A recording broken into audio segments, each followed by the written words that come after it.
got no rings on. Should I put my rings on for the YouTube video or not? I can't be arsed. It's Saturday morning. I'm still quite tired. Right, here we go. Hi guys, welcome back to another one of my YouTube videos. Thanks for coming back and watching another one. Boring start, always the same. Right. Evening guys, and welcome back to my YouTube channel. Basically tonight on YouTube we are going to be talking about this fantastic piece over here in the corner, which I picked up. It was not 2 days ago Friday, it was last Friday, so it's been with me a week, but I've done so many things to it you wouldn't believe. My blog tonight is all about this really cool, really old vintage military coat, which I ended up picking up in sort of like a big vintage warehouse just a little bit outside of Manchester in Oldham. But it's a killer jacket. Hopefully the photos will be good as well. This is Saturday morning, I've just woken up. I was like, right, let's get on YouTube, let's smash this YouTube before I sort of start to enjoy my weekend. So I don't know what I'm going to do this weekend. By the time you're watching this, the weekend will be pretty much over. Sadly, it will be Sunday night. But if you do fancy a little bit of a read, if you do fancy having a look at some really cool photos, fingers crossed, go across on my blog and check this really cool jacket out. It'll be across there now. All the links will be below, and the place I found this jacket will be below, but I'll talk about it obviously in this YouTube video because it's definitely worth a visit if you're anywhere around Manchester, or even if you visit Manchester, it's definitely worth a visit. So basically this is what today's YouTube's going to be all about. Right, so where shall I'll just kick off by probably telling you why we were there, what it's like in like this really cool, huge, massively huge vintage warehouse. So it was last Friday, Adam at work, the boss, he was like, right, we need to go out and source some like cool items for a photo shoot we've got coming up, which is next weekend. No, it's not next weekend, it's basically very early on the Monday morning. We're going somewhere, flying somewhere. Can't really let you in on the shoot at all because it's like top secret information going on, but me and Adam are heading across, undisclosed location, and it's going to be pretty cool. We're going to be there for 4 days and we're going to shoot all the SS19 fix summer spring gear, which should be launching on the 10th of April, fingers crossed if all goes well, which I think it will. But the stuff's really cool. I popped in yesterday and I had a look at all the scarves because all the scarves had arrived, and there is some unbelievably cool materials, prints, really cool rock and roll stuff, and that should be coming out soon. But basically we went to this big warehouse, big vintage warehouse. It was probably like a 10-15 minute Uber ride outside of Manchester. So there's this huge building and it does everything from Chesterfield sofas, which I absolutely love, I'm absolutely in love with. I'd love to own one of them, hopefully maybe this year if I save some money and move in somewhere a little bit bigger. But I've always loved them, and they've just got rows and rows and rows of Chesterfield sofas, green, red, like some unbelievably cool colours which I'd never even thought they did Chesterfields in. They're all there, old antique cabinets, fireplaces, basically anything antique-y homeware is in this huge massive building. We ended up getting a couple of suitcases, and we ended up getting a really cool old school radio and a couple of other bits and bobs for like props for the shoot we're going on. That was the main reason to go there.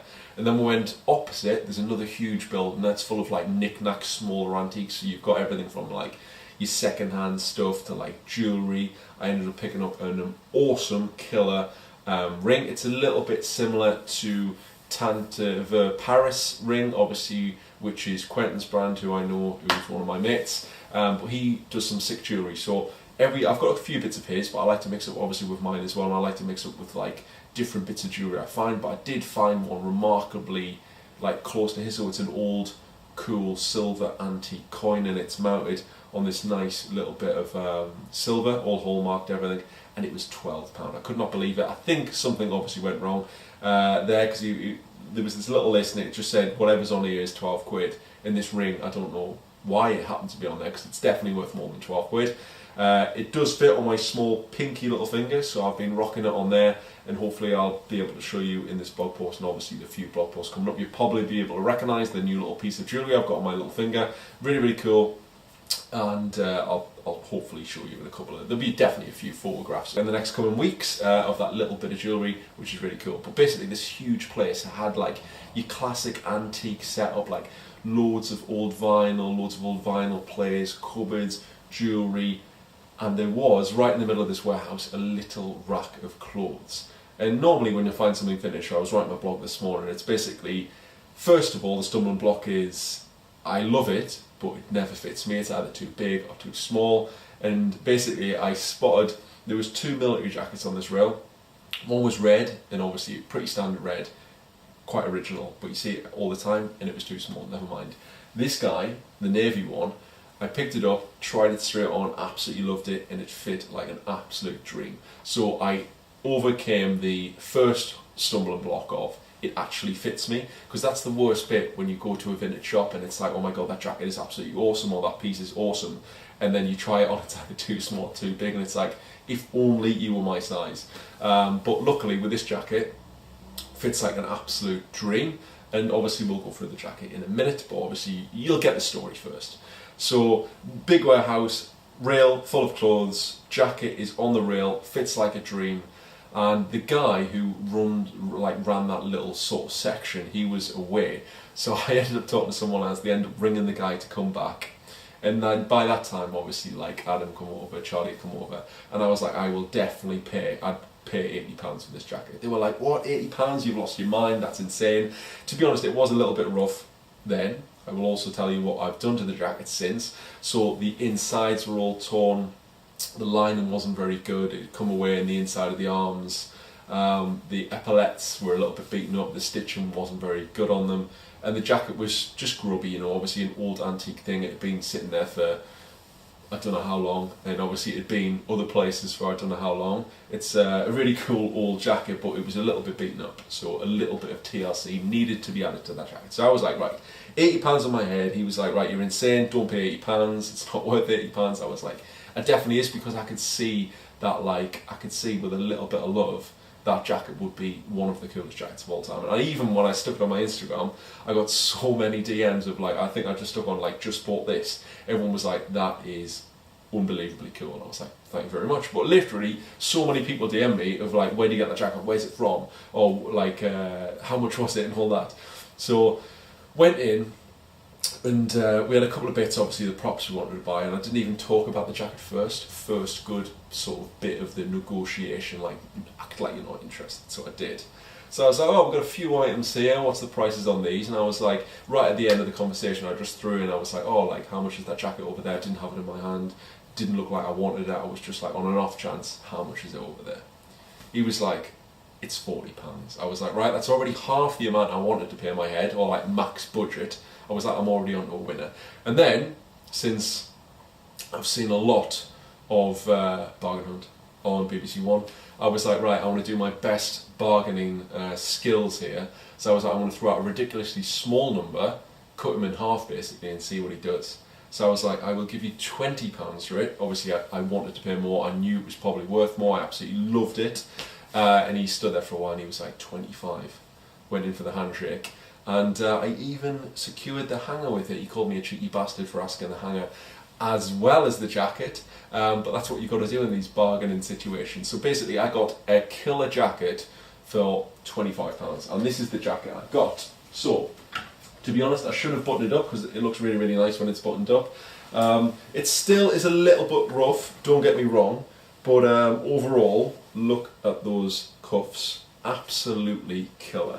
So overall, I absolutely love the jacket, and obviously I said it needed a lot of work. So the first thing, it was over the, I think it was on the Friday I got it, got back to the office, left it in the office over the weekend.